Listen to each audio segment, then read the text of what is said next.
بسم اللہ الرحمن الرحیم نحمدہ ونصلی علی رسولہ الکریم۔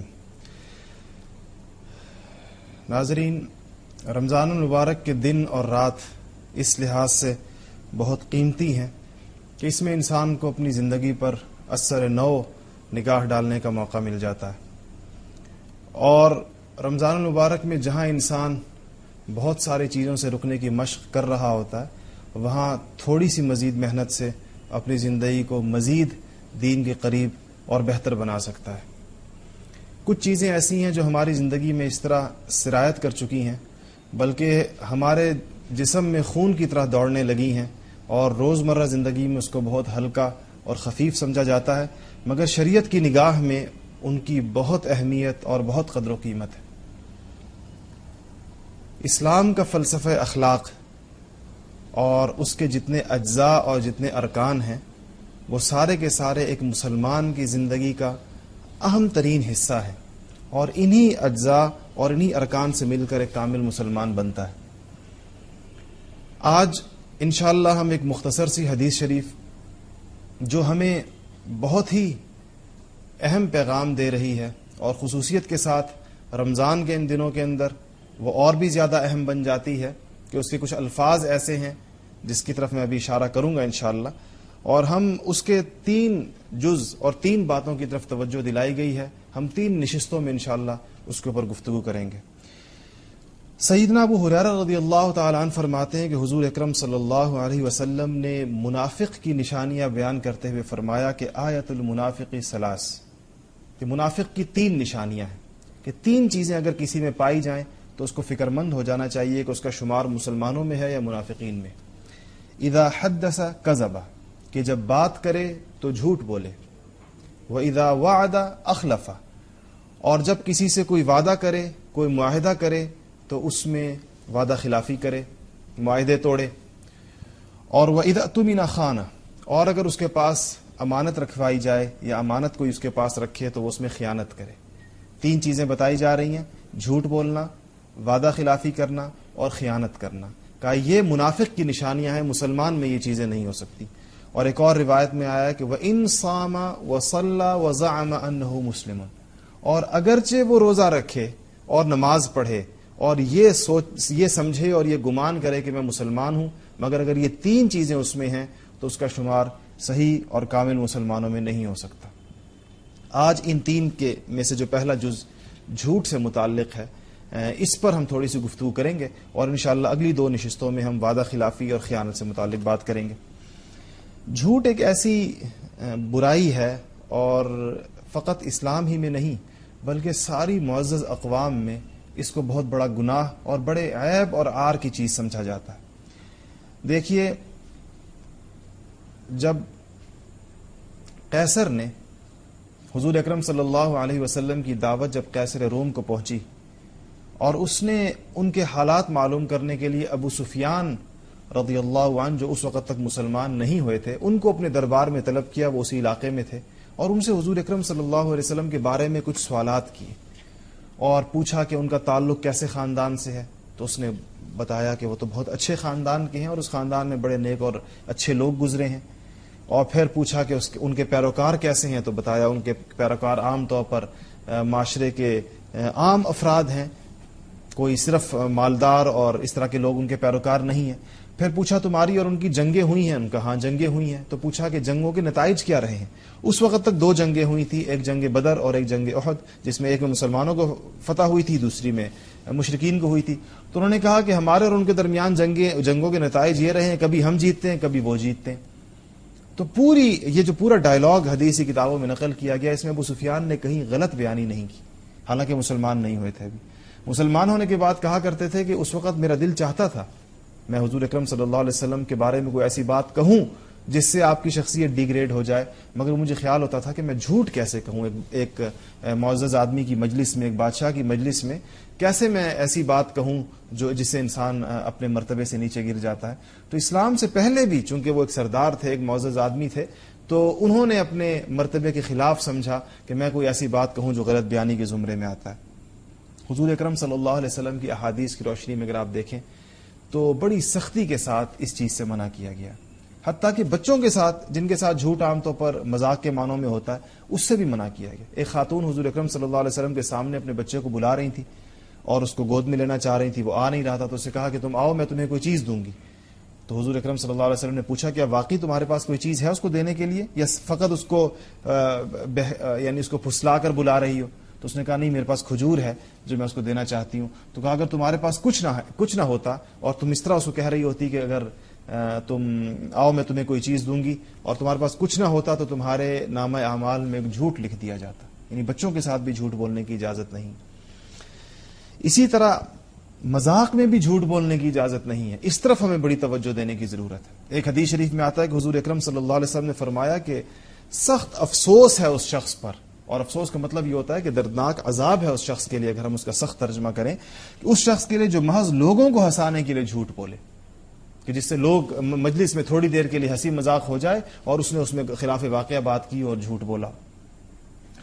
مگر اس کا مطلب یہ نہیں ہے کہ اسلام میں مذاق سے منع کیا گیا ہے یا آپس میں مزاح سے منع کیا گیا ہے. ایک دوسرے کے ساتھ کوئی ہنسی کی بات نہیں کی جا سکتی ہے, مگر وہ جھوٹ نہ ہو بالکل. حضور اکرم صلی اللہ علیہ وسلم صحابہ سے مذاق فرمایا کرتے تھے. ایک بوڑھی خاتون حضور اکرم صلی اللہ علیہ وسلم کے پاس آئیں اور کہا رسول اللہ میرے لیے دعا کیجئے کہ میں جنت میں چلی جاؤں. حضور نے فرمایا کہ جنت میں تو بوڑھیاں نہیں جائیں گی. تو وہ بڑی پریشان ہوئی کہ یا رسول اللہ میں تو یعنی بوڑھیاں جنت میں نہیں جائیں گی, تو بہت ان کو پریشانی تاری ہوئی. تو آپ نے فرمایا کہ بوڑھیاں بڑھاپے کی حالت میں نہیں جائیں گی, وہ ساری جوان ہو کر جائیں گی جنت میں. آخر میں وضاحت فرمائی. تو یہ ایک انداز تھا مذاق کا حضور اکرم صلی اللہ علیہ وسلم. اسی طرح ایک صحابی نے حضور صلی اللہ علیہ وسلم سے کہا کہ یا رسول اللہ مجھے اونٹ دے دیجئے بار برداری کے لیے, کچھ سامان یہاں سے وہاں لے جانے کے لیے. تو حضور صلی اللہ علیہ وسلم نے فرمایا کہ ہم تو تمہیں اونٹ کا بچہ دیں گے. تو اس نے کہا کہ اونٹ کا بچہ میں کیا کروں گا, مجھے تو اونٹ چاہیے جسے میں کوئی کام لے سکوں, بچے کی تو خود خدمت کرنی پڑتی ہے. تو فرمایا جو اونٹ ہم تمہیں دیں گے وہ آخر کسی اونٹ کا بچہ ہی ہوگا نا. تو یہ اب مذاق ہے اور آپس میں دل لگی اور ہنسی کی بات ہے, مگر خلاف واقعہ نہیں ہے, جھوٹ نہیں ہے. اس قسم کا مذاق حضور اکرم صلی اللہ علیہ وسلم صحابہ کے ساتھ فرمایا کرتے تھے. جھوٹ کے ساتھ ساتھ ایک دوسری چیز جو ہمارے ہاں بہت زیادہ رواج پا گئی ہے اور ہمیں اس کی طرف انتہائی توجہ کی ضرورت ہے, وہ جھوٹی گواہی ہے. صحابہ روایت کرتے ہیں کہ ایک دفعہ حضور اکرم صلی اللہ علیہ وسلم تشریف فرما تھے اور آپ نے ٹیک لگائے ہوئے بیٹھے تھے. آپ نے صحابہ کرام سے پوچھا کہ میں تم کو بتاؤں کہ بڑے بڑے گناہ کون سے ہیں؟ صحابہ نے عرض کیا رسول اللہ ضرور بتائیے.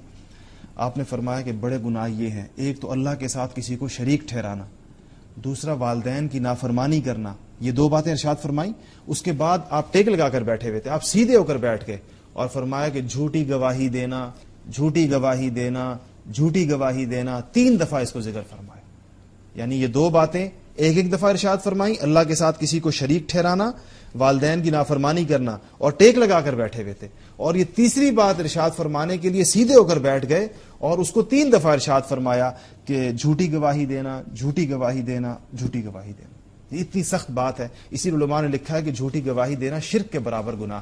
اس حدیث شریف سے بات پتہ چلتی ہے. جب ایک انسان حقیقی سچا آدمی بن جاتا ہے تو اللہ جل جلالہ اس کی ایسی طبیعت ایسی موزون اور مناسب بنا دیتے ہیں کہ بڑے خطرناک موقعوں پر بھی اس کو ایسی بات سوجتی ہے جو جھوٹ نہیں ہوتی. جان بچانے کے مواقع جہاں پر انسان کو اجازت بھی ہے جھوٹ بولنے کی, اگر اس کی جان جا رہی ہو تو اپنی جان بچانے کے لیے, مگر چونکہ سچائی اس انسان میں سرایت کر چکی ہوتی ہے تو ایسے موقع پر بھی وہ کوشش یہ کرتا ہے کہ میں سری جھوٹ نہ بولوں.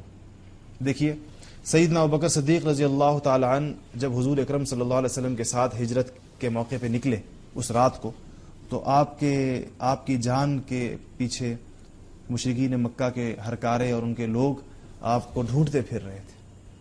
ایک موقع پر کچھ لوگ سامنے آ گئے اور حضرت ابوبکر صدیق رضی اللہ تعالیٰ عنہ سے پوچھا کہ تمہارے ساتھ کون ہے؟ اب دونوں کی جان کو خطرہ ہے, خصوصاً حضور اکرم صلی اللہ علیہ وسلم کی جان کو خطرہ ہے, اور آپ چونکہ ان کے ساتھ لے جا رہے ہیں ان کو اپنے ساتھ, آپ کی جان کو بھی خطرہ ہے. تو آپ نے سری جھوٹ نہیں بولا کہ میں یہ کوئی اور بندہ ہے, نام لیا. فرمایا کہ ھذا الرجل یہدینی السبیل, یہ جو آدمی ہے یہ مجھے رستہ دکھاتا ہے, یہ میرا رہبر ہے, میرا رہنما ہے. ھذا الرجل یہدینی السبیل کا مطلب ہے کہ مجھے رستے پر رستہ بتانے والا ہے. تو اب دیکھیے ان کے ذہن میں یہ آیا پوچھنے والوں کے کہ شاید یہ کوئی وہ راستہ بتانے والا رہبر ہے جو لوگ اپنے ساتھ دشوار گزار رستوں میں لے لیتے ہیں، اور آپ کا مطلب یہ تھا کہ حضور اکرم صلی اللہ علیہ وسلم ہمیں رستے بتانے کے لیے تو آئے ہیں، جنت کا رستہ بتانے کے لیے، دین کا رستہ بتانے کے لیے. تو آپ نے اپنی جگہ بالکل درست الفاظ کا انتخاب کیا، لیکن وہ اس کا کوئی اور مطلب سمجھے اور حضور اکرم صلی اللہ علیہ وسلم کو جو نقصان پہنچانا چاہتے تھے وہ نہ پہنچا سکے. یہ تو ایک صحابی کا واقعہ ہے، اور صحابی بھی وہ صحابی جو سارے صحابہ میں سب سے افضل اور حضور اکرم صلی اللہ علیہ وسلم کے بعد افضل الخلق ہیں، کائنات کے انبیاء کے بعد سب سے بزرگ و برتر انسان ہیں. ہمارے قریب کے زمانے کے علماء اور مشائخ جن کو اللہ تعالیٰ نے اصلاح اور تجدید کے بڑے بڑے کارنامے جنہوں نے بڑے بڑے کارنامے انجام دیے، ان کی تاریخ پڑھنے سے بھی پتہ چلتا ہے کہ ان کی زندگیوں میں جھوٹ سے بچنے کا کس قدر اہتمام تھا. 1857 کی جنگ آزادی قریب کے زمانے کی بات ہے، 1.5 صدی پہلے کی بات ہے، اسی بر صغیر میں لڑی گئی. اس موقع پر یقیناً یہ علماء اور انگریز استعمار کے درمیان ایک جنگ تھی، اور اس جنگ میں مسلمانوں کو بظاہر کامیابی نہیں ہوئی، تو علماء کو گرفتار کیا گیا اور ان پر مقدمے بنائے گئے. ایک بزرگ حضرت مولانا رشید احمد گنگوہی صاحب رحمۃ اللہ علیہ کو بھی گرفتار کیا گیا، اور ان کے اوپر یہ الزام تھا کہ 1857 کی جنگ آزادی کے موقع پر ان کے پاس اسلحہ تھا، اور اس موقع پر یقیناً ان لوگوں نے انگریز کے خلاف جہاد کیا تھا، اسلحہ تو ان کے پاس تھا. تو ان سے جج نے، ان سے عدالت نے پوچھا کہ آپ پر یہ الزام ہے کہ آپ کے پاس اسلحہ ہے، یا اسلحہ تھا اس موقع پر جب آپ لوگ انگریز کے خلاف جہاد کر رہے تھے. تو آپ کے ہاتھ میں تسبیح تھی، آپ نے اپنی تسبیح عدالت میں کھڑی کر کے کہا کہ ہمارا اسلحہ تو یہ ہے. یہ نہیں کہا کہ ہمارے پاس اسلحہ نہیں تھا، 1857 کی جنگ آزادی ہم نے بغیر اسلحے کے لڑی ہے، بلکہ اپنی تسبیح کو عدالت میں اٹھایا اور کہا ہمارا اسلحہ تو یہ ہے. تو یہ دیکھیے اس موقع پر بھی، جبکہ اگر یہ اسلحے کی موجودگی ثابت ہو جائے تو آپ کو پتا ہے کہ انگریزوں کی سزائیں کیا تھی. توپ کے سامنے آدمی کو باندھ کر اور 20 اور سینکڑوں اور ہزاروں علماء کو شہید کیا گیا. 3-3 4-4 ہزار علماء کو ایک دن میں شہید کیا جا رہا ہے. اس حال میں بھی، اس وقت میں بھی وہ اپنی زبان سے جھوٹ نکالنے کے روادار نہیں. تو یہ جب انسان سچا بن جاتا ہے، سچائی اس میں سرایت کر جاتی ہے، تو ایسے موقع پر بھی اللہ تعالیٰ کو چاہیے کہ ہم عام چھوٹے چھوٹے معاملات میں جھوٹ بولیں.